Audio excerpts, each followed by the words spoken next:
भक्तों, जय श्री राम। अब हम सुनाने जा रहे हैं रामायण से श्री रामचरितमानस से रामायण का पाठ। भगवान के दर्शन करें आप और सुंदर सी रामायण की चौपाइयों का और उनके अर्थ का आनंद लें और भगवान की भक्ति को प्राप्त करें।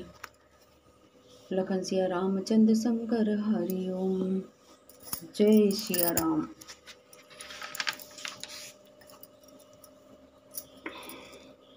लखन सिया रामचंद्र शंकर हरि रहे तहाँ दुई रुद्रगण ते जाने सब भेऊ। विप्र वेश देखत फिरई परम कौतुकी तेऊ। लखन सिया रामचंद्र शंकर हरि।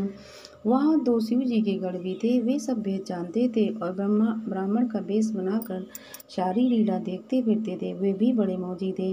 जय समाज बैठे मुनि जाए, हृदय रूप अहिमति अधिकाये। तय बैठे महेश गण दो, विप्र वेश गति लखई न को। नारद जी अपने हृदय में रूप का बड़ा मान लेकर जिस समाज भक्ति में जाकर बैठे थे, ये शिव जी के दोनों गढ़ भी वहां बैठ गए। ब्राह्मण के वेश में होने कारण उनकी इस चालाकी को कोई न जान सका। करही कूटिनार दही सुनाई, नेग दीन हरि सुंदरताये। लीजई राजकुमारी छवि देखी, इन्हीं बड़ी हरि चान बिसेकी।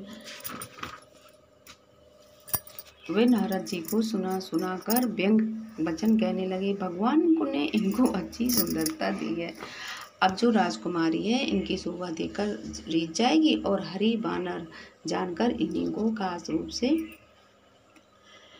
भरेगी। मुनि मोह मन हाथ पराए, हसई शंभुगन अति सचुपाए। यद्यपि सुनई मुनि अटपट बानी, समुझ न परई बुद्धि ब्रह्मशानी। नारद मुनि को मोह हो रहा था क्योंकि उनका मन दूसरे के हाथ, माया के हाथ में था। शिव जी के गण बहुत प्रसन्न होकर हंस रहे थे। यद्यपि मुनि उनकी अटपटी बातें सुन रहे थे, पर बुद्धि जो थी भ्रम में फंसी हुई थी होने के कारण उनकी बातें उनको समझ में नहीं आती थी। उनकी बातों को वो अपनी प्रशंसा समझ रहे थे। काहु न लखा चरित सुभिषेका, सो स्वरूप सुप नप कन्या देखा। मरकट बदन भयंकर देहि, देखत हृदय खोद बातें।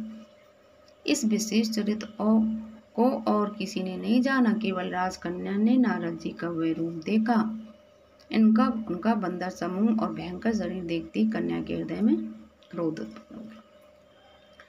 सखी संग ले कुंवरी तब चली, जनुराज मराल। देखत फिरई महीप सब कर सरोज जयमाल। लखन सिया रामचंद्र शंकर हरि ओम। तब राजकुमारी सखियों को साथ लेकर इस तरह चली मानो राज संगिनी हंसनी चल रही है। वह अपने कमल जैसे हाथों में जयमाला लिए सब राजाओं को देखती हुई घूमने लगी। जही दिसी बैठे नारद पूली, सो दिसी ते न बिलो की भूली। पुनि पुनि मुनि उकसई अकुलाई, देखी दशा हर गन मुस्काई। जिस ओर नारद जी रूप के गर्भ में फूले बैठे थे, उस ओर उसने भूल कर भी नहीं ताका। नारद मुनि बार बार उचकते और छटपटाते उनकी दशा देखकर शिव जी के गण मुस्कुराते हैं। धरि न प्रतन तह गयों कृपाला, कुंवरी हरस मेले जय माला। दुलियनि लगे लक्ष्य निवासा, नप समाज सब भयउ निराशा। कृपालु भगवान भी राजा का शरीर धारण कर वहां जा पहुंचे थे। राजकुमारी ने हर्षित होकर उनके गले में जयमाला डाल दी। लक्ष्मी निवास भगवान दुल्हनी को ले गए। सारी राजमंडली निराश हो गई। मुनि अति विकल मोहि मति नाटी। मनि गिरी गई झूठी जनु गाटी। तब हर गण बोले मुस्काई, निज मुख मुकुर बिलो कहु जाई। मोह के कारण मुनि की बुद्धि नष्ट हो गई थी। इससे भी राजकुमारी को गई देखकर बहुत ही विकल हो गए, मानो गांठ से छूटकर मणि गिर गई हो। तब शिव जी के गणों ने मुस्कुरा कर कहा, जाकर दर्पण में अपना मुंह तो देखिए। अस कही दो भागे भय भारी, बदन दी की मुनि बारी निहारी। बेसु बिलोक क्रोध अति बाड़ा, तिन्हि श्राप दीन अति काढ़ा। ऐसा कर वे दोनों भयभीत होकर भागे। मुनि ने जल में जाकर अपना मुंह देखा। अपना रूप देखकर उनको क्रोध बहुत बढ़ गया। उन्होंने शिव जी के उन गणों को अत्यंत कठोर श्राप दिया। हो निशाचर जाय तुम, कपटी पापी दो, हंसियु हमई सो लेउ फल, बहुल हंसियु मुनि को, लखन सिया रामचंद्र शंकर हरिओम। तुम दोनों कपटी और पापी जाकर राक्षस हो जाओ, तुमने हमारी हंसी की है, उसका फल देख चखो, अब फिर किसी मुनि की हंसी मत करना। पुनि जल दी के रूप निज पावा, तदपि हृदय संतोष न आवा, फरकत अधर कोप मन माही, सपथ चले कमलापति पाई। मुनि ने फिर जल में देखा तो उन्हें अपना असली रूप प्राप्त हो गया, तब भी उन्हें संतोष नहीं होता था। उनके होंठ फड़क रहे थे और मन में क्रोध भरा था। तुरंत ही वे भगवान कमलापति के पास चले। दई हूँ श्राप की मरी हूँ जाई, जगत मोर उपहास कराई, बीजई पंथ मिले धनुजारी, संग रमा सोहि राजकुमारी।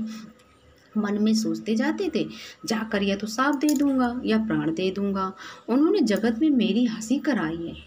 दैत्यों के शत्रु भगवान हरिओं ने बीच रास्ते में मिल गए, साथ में लक्ष्मी जी और वहीं राजकुमारी थी।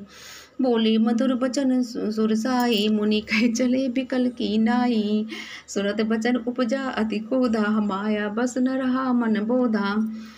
देवताओं के स्वामी भगवान ने मीठी बाड़ी में कहा, हे मुनि, व्याकुल की तरह कहाँ चले जा रहे हो। ये शब्द सुनते ही नारद जी को बड़ा क्रोध आया। माया के वशीभूत होने के कारण मन में चेत नहीं रहा। पर संपदा सकऊ नहीं देखी, तुमरे ईर्षा कपट विषय की, मथत सिंदूरु द्रई बौरायऊ, सुरन प्रेरी विष पान करायऊ। उन्होंने कहा, तुम दूसरों की संपदा कभी देख नहीं सकते हो, तुम्हारे ईश्वर कपट बहुत है। समुद्र मरते समय तुमने शिव जी को बावला बना दिया और देवताओं को प्रेरित करके उन्हें विषपान कराया। असुर सुरा विष शंकर ही आपुर मामन चार, स्वार्थ साधक कुटिल तुम सदा कपट व्यवहारु, लखन सिया रामचंद्र शंकर हरिओम। असुरों को मदरा और शिव जी को विष देकर तुमने स्वयं लक्ष्मी और सुंदर कौस्तुभ मणि ले ली है। तुम बड़े धोखेबाज और मतलबी हो, सदा कपट का व्यवहार करते हो। बोलिए लखन सिया रामचंद्र शंकर हरिओम, बोलिए जय सिया राम।